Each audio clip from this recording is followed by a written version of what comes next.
Assalamualaikum warahmatullahi wabarakatuh. Selamat pagi, selamat beraktivitas. Sehat selalu tentunya, tetap semangat. Salam petani Indonesia, salam organik. Baik sobat bunku, pagi ini kita akan mencoba membuat salah satu formula atau resep yang agak unik ya, agak beda dengan berbahan dasar nasi goreng. Nasi goreng sisa. Jadi kalau kita punya nasi goreng sisa itu jangan dibuang. Sayang ya, mendingan kita manfaatkan, kita jadikan yang berguna ya untuk di pertanian kita, yaitu kita akan menggunakannya sebagai pelarut atau penghancur residu pestisida ataupun pupuk kimia ya, dengan berbahan dasar nasi goreng sisa. Ini sebetulnya step kedua ya, atau isolat 2. Jadi sebelumnya saya jelaskan bahwa isolat pertama itu siapkan nasi goreng sisa sekitar 1 piring atau 2 piring, kemudian kita tutup dengan kain selama 3 hari. Lalu kita tutup dengan tutup biasa atau anaerob atau tutup rapat, dan biarkan seperti ini ya, keluar lindi ataupun mencair seperti ini ya, dan tumbuh biospora putih-putih seperti ini. Sayang sekali ini sudah diaduk-aduk ya, jadi biosporanya tidak begitu nampak. Ini yang putih-putih ya, dan berbau tape ya, ingat baunya bau tape, dan tidak dihinggapi atau tidak dipenuhi belatung. Nah, kita tanyakan ya ke ibu-ibu yang sedang rumpi di sana, apakah baunya bau tape atau bau asam gitu ya. Sebetulnya tape sama asam agak mirip ya, cuman kalau bau tape itu wangi, ada wangi-wanginya kecut gitu ya. Kita tanyakan ke ibu-ibu.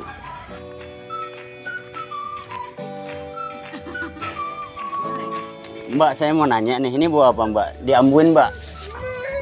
Tolong diambuin. Bau apaan? Bau apa? Bau tape. Sip, terima kasih Bu ya. Oke sobat bunku, itu ya pendapat dari ibu-ibu bahwa betul nasi goreng ini bau tape, tidak bau busuk gitu ya. Baik sobat bunku, langsung saja ya kita coba untuk membuat atau mengembangkan bakteri pelarut residu peskim atau penghancur residu pestisida kimia atau pupuk kimia ya, dengan berbahan dasar ini dia nasi goreng.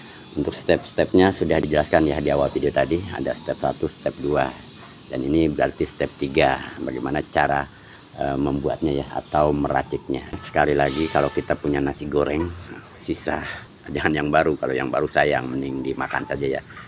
Biarkan sampai keluar lindi seperti ini ya, sekitar 2 atau 3 hari biasanya sudah muncul lindi dan spora putih. Yang penting tertutup rapat ya, cara anaerob atau tertutup rapat tanpa udara. Nah ini dia lindinya, seperti cairan berminyak ya tuh.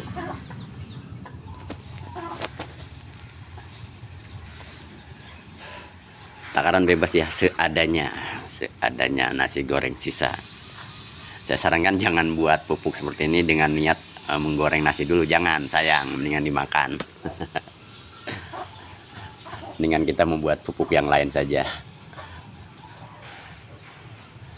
Baik sobat bunku, kita lanjut ke bahan tambahannya ya atau pelengkapnya, yaitu dengan menggunakan dedak ya. Sekitar ini 1 kilo saya beli, nanti kita akan gunakan setengah kilo, berarti 500 gram ya atau 5 on. Kemudian gula merah 1/4 ya atau 250 gram gula merah, ini bisa diganti dengan gula putih 1/4 juga. Lalu terasi sekitar 50-100 gram atau 1 on, silahkan, terasi bebas ya. Kemudian bahan untuk pelarutnya air ya, ingat airnya air matang, sekitar 3-4 liter, dimasak terlebih dahulu ya. Baik sobat bunku, langsung saja ya kita mulai untuk pembuatan salah satu jenis mol ya, pelarut atau penghancur residu pestisida atau pupuk kimia ya.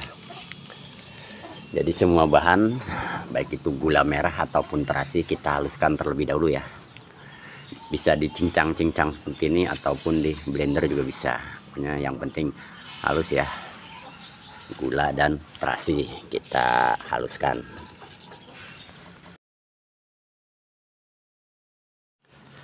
Kemudian setelah halus kita campurkan ya gula dan terasi ke dalam nasi goreng tadi. Oh masih ada yang gede ya, iris lagi. Pokoknya sehalus mungkin, selembut mungkin. Kemudian terasinya juga masih ada ini. Maklumlah sudah sepuh, jadi ada aja yang ketinggalan.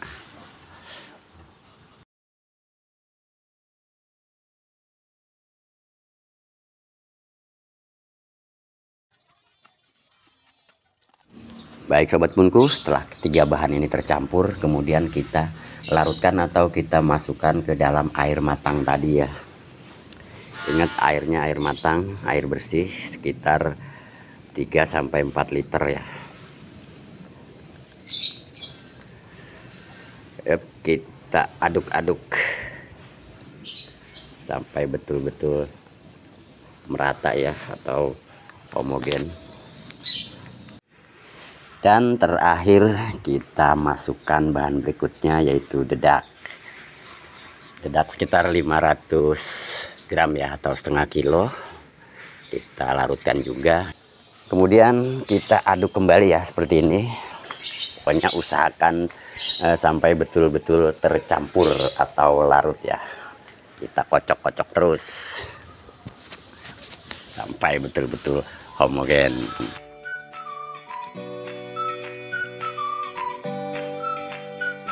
Baik sobat bunku, inilah penampakan setelah kita aduk-aduk atau kita campurkan.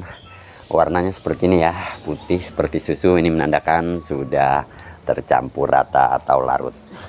Lalu kita masukkan ke dalam wadah fermentasi, bisa menggunakan regen seperti ini ataupun botol dari plastik ya. Ingat, karena kita akan fermentasi dengan sistem kedap udara ya atau anaerob, jadi tertutup rapat. Tapi ingat harus dicek minimal 1 hari sekali ya, karena gasnya lumayan tinggi.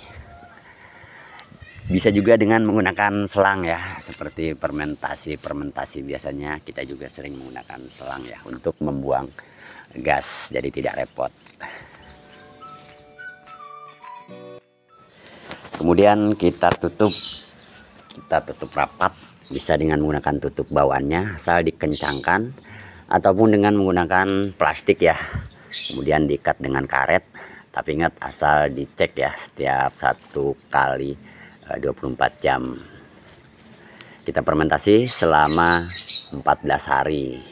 Untuk dosis aplikasi 1:15, artinya 1 liter dekomposer ini dengan 15 liter air dikocorkan ya.